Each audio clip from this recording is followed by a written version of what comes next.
আসসালামু আলাইকুম। আজকে আমরা লিডার এন্ড লিডারশিপ বিষয় নিয়ে কথা বলবো। ডিরেক্ট সেলিং ইন্ডাস্ট্রিতে, বিশেষ করে মার্কেটিং জগতে লিডার এবং লিডারশিপের গুরুত্ব অত্যন্ত গুরুত্বপূর্ণ। কারণ দ্য পাওয়ার অফ ডুপ্লিকেশনে ফার্স্ট যে জিনিসটা হচ্ছে সেটা হচ্ছে lead yourself and lead others. So আমি যদি ব্যবসায় সফল হতে চাই তাহলে আমাকে লিডার হিসেবে আমার টিমকে নেতৃত্ব দিতে হবে। তো what is the meaning of leader? আসলে লিডার বলতে আমরা কি বুঝি?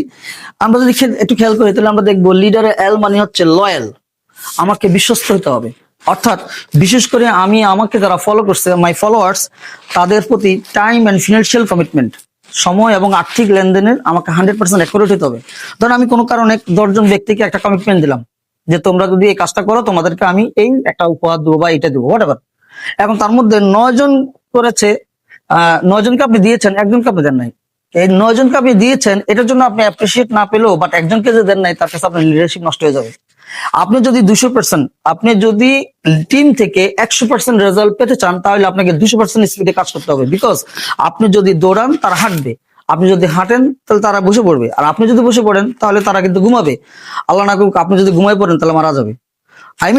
আপনি যদি টিম থেকে 100% আউটপুট পেতে চান আপনাকে 200% এফোর্ট দিতে হবে। সেকেন্ড হচ্ছে এডুকেটিভ, আপনাকে শিখতে হবে। কারণ একজন leader always learning and updation yourself.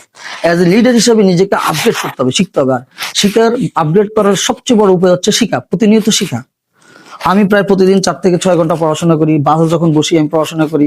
আপনি পড়াশোনা করতে হবে, আপনাকে পড়াশোনা করার জন্য আপনাকে অনেক কষ্ট করতে হবে তা না। আপনি চ্যাট জিপিটি গিয়ে লেখেন যে লিডার বলতে কি বোঝায়, তাই না, মার্কেটিং বলতে কি বোঝায়, দেখুন সে তাকে বাংলা সুন্দর করে আপনাকে একটা আনসার দিয়ে দিবে।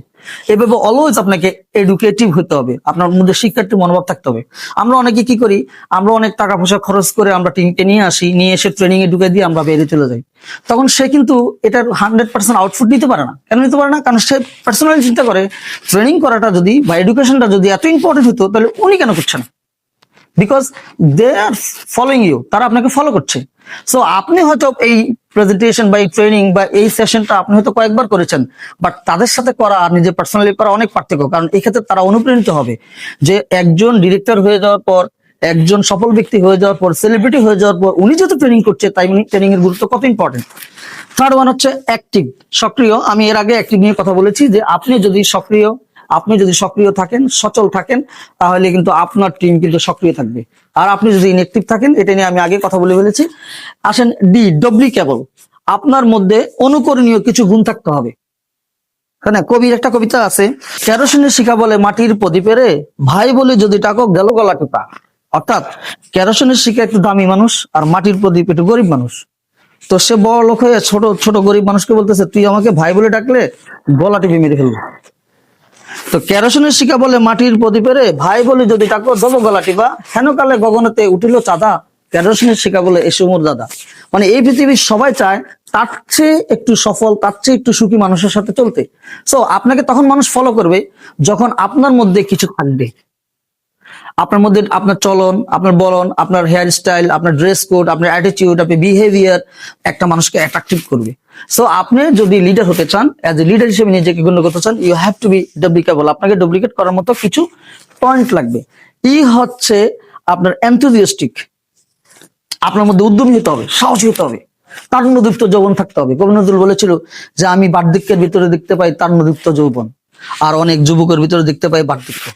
দেখবেন আমাদের মধ্যে কিছু মানুষ আছে যারা খায় বা না খায়, গরু মাংস দিয়ে হয়তো ভালোভাবে পেট ভরে খেয়ে আসছে, তারপরে যদি বলবে কেমন আছেন, এই আছি কোন রকম, মানে তার এটা ইমপ্রেশনটা আসলে ওইরকম না। বাট কিছু মানুষ আছে তাদের মধ্যে অলওয়েজ কিন্তু একটা এনার্জি কাজ করে, সকাল বিকাল সন্ধ্যা তারা অলওয়েজ এনার্জেটিক থাকে। দে আর হ্যাপি, অলওয়েজ হ্যাপি, আলহামদুলিল্লাহ, সর্ব অবস্থা তারা হ্যাপি। অর্থাৎ তার মধ্যে এনার্জি থাকে, কথা বললেই কিন্তু বোঝা যায়, হ্যান্ডশেক করলে বোঝা যায় যে না, they are happy, successful person. If you want to be successful person you have to be enthusiastic. আপনার মধ্যে এনার্জি থাকতে হবে। সকালে হ্যান্ডশেক করলে আপনার যে এনার্জি থাকবে, দুপুরবেলা তাই থাকবে, সন্ধ্যাবেলাও কারণ আপনার মধ্যে সেই এনার্জিটা থাকে। যদি মনে করেন আপনি কোনোভাবে ক্লান্ত হয়ে পড়ছেন, আপনি টায়ার্ড হয়ে পড়ছেন, আপনি তখন কাজ স্টপ করে দেন, আপনি আগে রেস্ট করেন। বাট আপনার enthusiasm is very important. Last one আর মানে হচ্ছে রেসপন্সিবিলিটিস, আপনাকে দায়িত্ব নিতে হবে। এখন রেসপন্সিবিলিটি বলতে আমি কি বুঝি, যে এমন একটা বিষয় যে আমাকে দায়িত্ব নিতে হবে।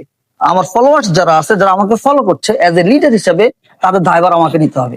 যেমন একজন ক্যাপ্টেন, একজন জাহাজের ক্যাপ্টেন, একজন উড়োজাহাজের ক্যাপ্টেন, একটা পানির বোটের ক্যাপ্টেন, ইভেন একটা স্লিপারের ক্যাপ্টেন, ড্রাইভার, তাদের উপর আমরা এতটা ডিপেন্ডেন্ট যে আমি কিন্তু ঘুমাই পড়ি স্লিপারে, কারণ আমি জানি আমাকে টেনশন করার কোনো প্রয়োজন নাই, আমি ঠিকই সকালবেলা রংপুর পৌঁছে যাবো। কারণ তারা বিশ্বাস করে, তাদের ভিশন অনেক ছোট হলেও তারা আপনাকে বিশ্বাস করে। তারা ইন্ডাস্ট্রিকে বিশ্বাস করতে হয়তো সময় লাগবে, যেমন আপনার লেগেছিল, তাদেরও একটু সময় লেগে যাবে, বাট আপনার যখন ভিশন ক্লিয়ার থাকবে, আপনি বি রেসপন্সিবল। আপনি সকালে ঘুম থেকে উঠে আপনি 10 জনকে ফোন দেন, রাতে ঘুমানোর আগে আপনি 10 জনকে ফোন দেন, ব্যবসার জন্য না, বরং সে ব্যবসার কথা উঠাইলে আপনি বাদ দিবেন যে না, business is nothing, relation is first. ভাই আপনি কেমন আছেন, বা পরিবার কেমন আছে, কোনো সমস্যা আছে কিনা, শারীরিকভাবে সুস্থ আছেন কিনা, এই যে ইন্টারপার্সোনাল রিলেশনশিপ, এই রিলেশনশিপের মধ্যে দিয়ে আপনি তাকে রেসপন্সিবল করে গড়ে তুলবেন, এবং সে যদি রেসপন্সিবল হয় তাহলে you are a successful leader. Thank you.